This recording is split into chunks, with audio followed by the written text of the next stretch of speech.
ఒప్పుకోండి.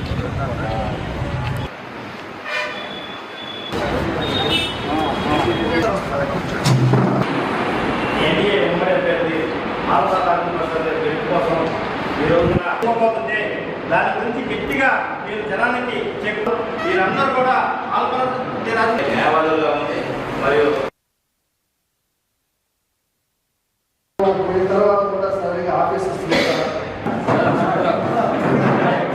కొంచెం సైడ్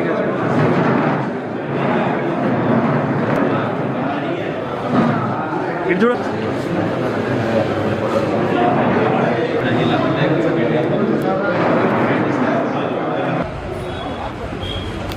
మన అభ్యర్థి ఆలపాటి రాజేంద్ర ప్రసాద్ గారు ప్రజలందరితో మంచి సన్నిహిత సంబంధాలు ఉన్నటువంటి మనిషి, అలాగే మంచి సమర్థత ఉన్నటువంటి వ్యక్తి, అపారమైన అనుభవం ఉన్నటువంటి వ్యక్తి ఆలపాటి రాజేంద్ర ప్రసాద్ గారికి మీరందరూ తోడు ఉండి అండగా ఉండి గెలిపించాలని నేను ఈ సందర్భంగా కోరుతున్నా. ఆలపాటి రాజేంద్ర ప్రసాద్ గారు మీ బార్ అసోసియేషన్ సభ్యుడు. మరి ఒకప్పుడు ఆయన బిఎల్ చదివి లాయర్గా కూడా ప్రాక్టీస్ మంచి పేరు తెచ్చుకున్నటువంటి వ్యక్తి, అపారమైన అనుభవం ఉంది. విద్యార్థి నాయకుడిగా, యువత నాయకుడిగా, అలాగే రైతు సమస్యల మీద పోరాడినటువంటి నాయకుడిగా, అలాగే 3 సార్లు ఎమ్మెల్యేగా చేయటం, మంత్రిగా చేయటం, అపారమైన అనుభవం ఉంది.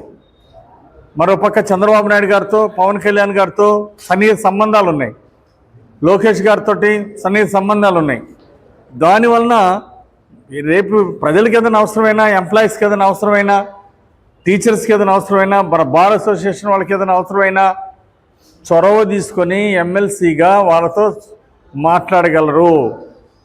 అవగాహన ఉన్నటువంటి వ్యక్తి కాబట్టి వారు బిఎల్ చేసి బార్ అసోసియేషన్ సభ్యులుగా ఉన్నారు కాబట్టి మన కుటుంబ సభ్యులుగా మీరు భావించాలి. కాబట్టి పార్టీలకు అతీతంగా కూడా బార్ అసోసియేషన్ సభ్యులందరూ కూడా ఆలపాటి రాజేంద్ర ప్రసాద్ గారికి మద్దతు ఇచ్చి బ్రహ్మాండంగా గెలిపించాలని చెప్పేసి ఈ సందర్భంగా నేను కోరుకుంటున్నా. అట్లాగే లక్ష్మణరావు గతంలో ఏ సమస్యలు వచ్చినా పట్టించుకోవాలా. టీచర్స్ని వైన్ షాపుల దగ్గర పెట్టి క్యూల దగ్గర నిలబెడితే టీచర్స్ని ఆ రోజు కూడా ఈ లక్ష్మణరావు ఇది తప్పు, ఇది అన్యాయమైన మాట్లాడాల. టీచర్స్ని బాత్రూమ్ దగ్గర నిలబడి ఫోటోలు పెట్టమంటే ఇది తప్పు, ఇదేంటండి అని చెప్పేసి ప్రభుత్వాన్ని ప్రశ్నించలేదు లక్ష్మణరావు. మరి గ్రాడ్యుయేట్స్ ఎమ్మెల్సీగా ఆయన గెలిపిస్తే ఆయన చేసిన ఒక మంచి పని లేదు లక్ష్మణరావు గారు. ఇది అందరూ కూడా ఆలోచించాలని చెప్పేసి నేను కోరుతున్నా. ఉపాధ్యాయ టీచర్లు నియామకం చేస్తామని వైసీపీ ప్రభుత్వం లక్షల మందికి ఉద్యోగాలు ఇస్తామని, టీచర్లు ఉద్యోగాలు నియామకం చేస్తామని హామీ ఇచ్చి, ఎన్నికల్లో హామీ ఇచ్చి అమలు చేయకపోతే లక్ష్మణరావు ఏ రోజు ప్రశ్నించలే. ప్రభుత్వానికి ఒక తొత్తులా వ్యవహరించాడు తప్ప ప్రజా ప్రయోజనాలని, ఎంప్లాయీస్ ప్రయోజనాలని గాలికి వదిలేశాడు. ఎంప్లాయీస్ యూనియన్ నాయకుల మీద తప్పుడు కేసులు పెడితే ఆ రోజు వైసీపీ ప్రభుత్వం ఆ రోజు మాట్లాడలేదు లక్ష్మణరావు.